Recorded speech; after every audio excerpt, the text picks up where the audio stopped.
On a tous déjà ressenti cette fascination pour l'invisible, cette envie de comprendre les forces qui nous entourent. Aujourd'hui, on plonge dans l'univers captivant des rituels magiques avec un article de cielcristallin.com. Les différents rituels en magie, de la purification à la manifestation. Un véritable voyage initiatique à travers les âges et les traditions. Pour comprendre comment ces pratiques, loin d'être de simples superstitions, peuvent nous aider à transformer notre réalité. Exactement. Plutôt que de parler de baguettes magiques et de sorts forfelus, on va se pencher sur les différents types de rituels, leurs mécanismes et leurs applications concrètes. Prêt pour l'aventure? Absolument. Et vous allez voir, on est loin des clichés hollywoodiens. L'article met d'ailleurs l'accent sur la dimension énergétique des rituels. Cette idée fascinante d'un pont entre le visible et l'invisible. C'est vrai, l'article part de cette capacité à influencer notre réalité en canalisant des énergies subtiles. Mais concrètement, comment ça se traduit dans la pratique? Imaginez un rituel comme une lentille qui focalise votre intention. Prenons l'exemple des rituels de purification. Ils agissent comme un reset énergétique, un peu comme on nettoierait son espace de vie pour accueillir de nouvelles énergies. Ah oui, un peu comme un grand ménage de printemps, mais au niveau vibratoire. D'ailleurs, l'article mentionne des outils spécifiques pour ces rituels de purification, comme l'encens. Exactement. Et chaque outil a sa spécificité. La sauge, par exemple, est reconnue depuis des siècles pour sa capacité à purifier les lieux et les personnes des énergies négatives. On la brûle pour chasser les vibrations stagnantes et créer un espace propice à la pratique spirituelle.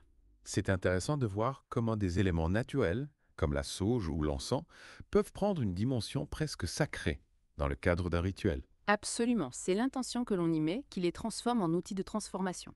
Pensez aussi aux bougies blanches, souvent utilisées comme symbole de pureté.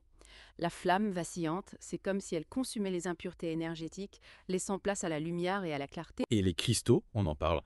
L'article mentionne la sélénite et le quartz clair pour la purification. On dirait presque un ancrage secret d'épée. Chaque cristal possède une structure énergétique unique qui lui confère des propriétés spécifiques. La sélénite, par exemple, est connue pour sa vibration très fine, capable de dissoudre les blocages et d'élever le taux vibratoire d'un lieu. Le quartz clair, quant à lui, amplifie l'énergie, un peu comme un amplificateur de signal pour vos intentions. Fascinant. L'eau est aussi mentionnée comme un élément purificateur. Oui, on utilise souvent de l'eau purifiée ou même de l'eau de lune chargée de l'énergie lunaire. Imaginez-vous en train de vous purifier avec cette eau. C'est comme si vous vous libériez d'un poids en symbiose avec les cycles naturels. Et en parlant de cycle naturel, quel est le meilleur moment pour réaliser ces rituels de purification? L'article mentionne la nouvelle lune. Exactement. La nouvelle lune, c'est le début d'un nouveau cycle lunaire, un moment propice au renouveau. C'est comme si on appuyait sur le bouton reset, on fait table rase du passé pour accueillir de nouvelles opportunités. C'est intéressant de voir comment les cycles lunaires peuvent influencer nos pratiques énergétiques. D'ailleurs, si on veut aller plus loin dans la création d'un espace sacré, l'article parle aussi des rituels de protection. Tout à fait. Une fois qu'on a purifié notre espace, on peut le protéger des influences négatives. C'est comme si on construisait une forteresse énergétique autour de soi, un bouclier invisible contre les énergies indésirables. Et pour construire cette forteresse, l'article mentionne des outils spécifiques. Absolument, on retrouve souvent des bougies de couleur sombre comme le noir ou le bleu foncé pour absorber les énergies négatives. Le sel aussi est très utilisé, que ce soit du sel de mer ou du sel noir, pour ses propriétés purifiantes et protectrices. Imaginez-vous en train de tracer un cercle de sel autour de vous. C'est comme si vous créiez une barrière infranchissable. C'est fascinant de voir comment des objets du quotidien peuvent prendre une dimension symbolique aussi puissante. Dans le cadre d'un rituel, on parle aussi d'amulettes et de talismans dans l'article. Oui, ce sont des objets chargés d'une intention spécifique, souvent portés sur soi ou placés dans un lieu pour attirer la protection.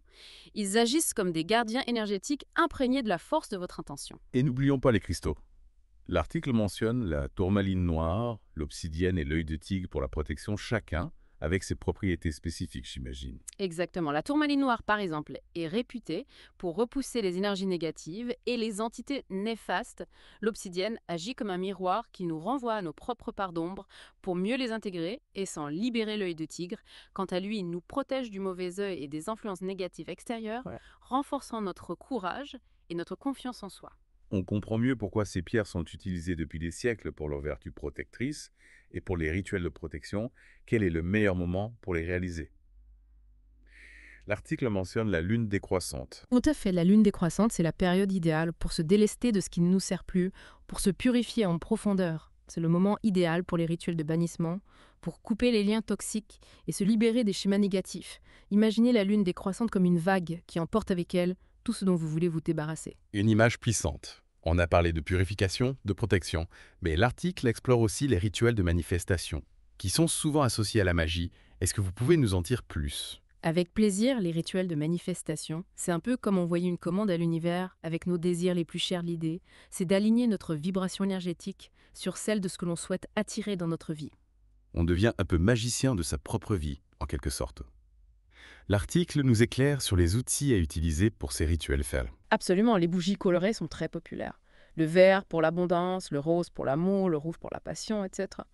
On utilise aussi des huiles essentielles spécifiques, comme la cannelle pour la prospérité, la rose pour l'amour ou la lavande pour la paix intérieure. Sans oublier les cristaux, la citrine pour l'abondance, le quartz rose pour l'amour.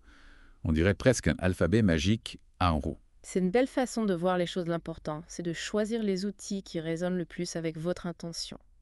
Et le moment idéal pour ces rituels de manifestation, je parie que la pleine lune a son rôle à jouer un goût. Vous avez tout compris, la pleine lune, c'est le moment où les énergies sont à leur apogée, idéal pour amplifier nos intentions. Imaginez, c'est comme si la lune se transformait en une énorme antenne cosmique qui transmet nos souhaits à l'univers. Magique-t-elle? Oui, on parle par exemple de la visualisation avec un cristal. On tient le cristal dans notre main, on se concentre sur notre désir et on le visualise comme s'il était déjà réalisé. C'est une technique simple mais puissante pour aligner nos énergies sur la vibration de notre désir. C'est clair et inspirant. On a exploré les rituels de purification, de protection et de manifestation. Mais l'article mentionne d'autres types de rituels tout aussi fascinants. Effectivement, on a à peine effleuré la surface. Il existe des rituels pour la guérison, pour attirer la prospérité, pour se connecter à ses ancêtres. Il y a tout un monde à découvrir. C'est vrai, l'exploration ne fait que commencer. Et en parlant d'exploration, l'article évoque brièvement d'autres types de rituels, comme les rituels de guérison. Qu'est-ce qui les distingue des autres pratiques dont on a parlé? Les rituels de guérison, comme leur nom l'indique, visent à rétablir l'équilibre et l'harmonie au sein du corps et de l'esprit. Imaginez un peu. C'est comme si on utilisait l'énergie pour soigner, pour revitaliser les zones affaiblies de notre être. C'est une approche fascinante de la guérison, qui complète la médecine traditionnelle. Et qu'en est-il des rituels de prospérité? On a tous envie d'attirer l'abondance dans nos vies. Absolument. Les rituels de prospérité, c'est comme si on plantait des graines d'abondance. Dans le terreau fertile de l'univers, on utilise des symboles de richesse, d'opulence, pour attirer à nous les opportunités, l'aisance financière et la réussite matérielle. C'est intéressant de voir comment chaque rituel utilise un langage symbolique spécifique pour communiquer avec l'invisible.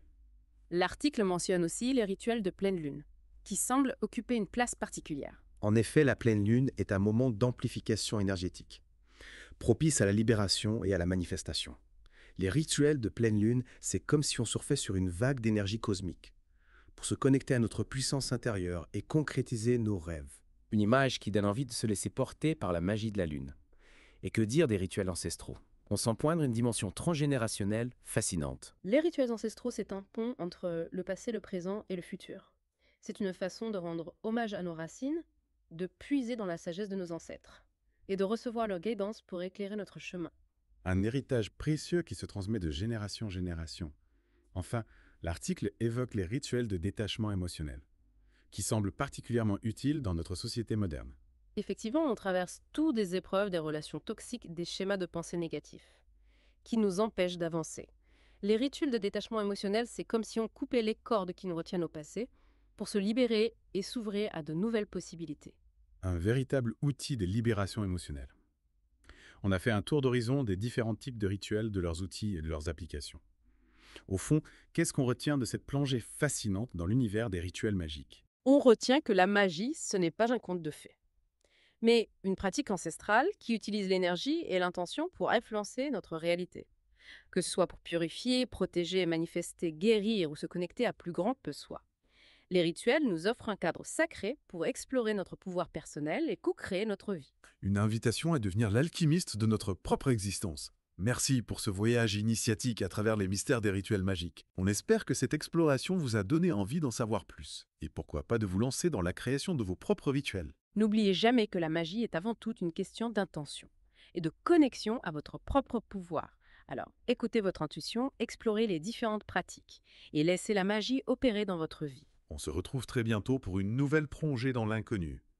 D'ici là, n'hésitez pas à partager vos impressions, vos questions et vos propres expériences sur notre site web. À très vite pour de nouvelles aventures. Si vous avez aimé, abonnez-vous à la chaîne et n'oubliez pas de cliquer sur la cloche pour ne rater aucune notification. Vous pouvez également nous suivre sur Facebook et X pour plus de contenu exclusif. Et pour aller encore plus loin dans votre voyage spirituel, visitez cielcristallin.com, où vous trouverez des articles, des guides et bien plus encore pour nourrir votre chemin intérieur. À très bientôt chez les éclaireurs.